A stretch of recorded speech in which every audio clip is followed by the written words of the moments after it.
Starting a renovation or adaptive reuse project can be intimidating. Since existing buildings can come with unforeseen conditions, exploratory demolition might help you understand the state of the site. So in this video, we're going to talk about what it is and how it can help.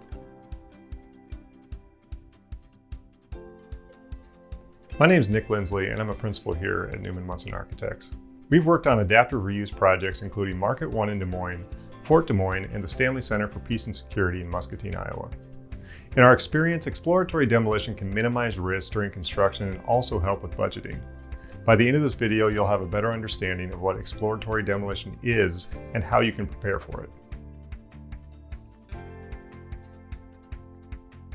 Exploratory demolition, or partial demolition, involves exposing parts of an existing building to assess their condition and identify necessary repairs or replacements. This process is crucial in a renovation or adaptive reuse projects, especially for older structures with multiple modifications. An architect may suggest exploratory demolition to better understand elements like structural systems, MEP, or mechanical, electrical, and plumbing systems, and architectural features. For instance, they might remove layers to inspect electrical conduit or plumbing routes. This process helps catch issues like mold, water damage, or hazardous materials, allowing for a more accurate budget and schedule. Like soil borings in new construction, exploratory demolition examines a small sample area to inform the project, though it may not catch every issue.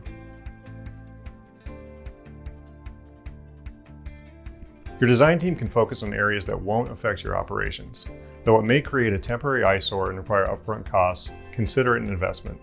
This process helps avoid costly change orders during the construction process and leads to a better informed design. Exploratory demolition may be necessary for older structures without updated documentation. By removing existing building elements, your design team can better understand the building's condition and formulate a plan for the work ahead. Existing buildings may also present additional funding opportunities, including historic tax credits and brownfield development grants.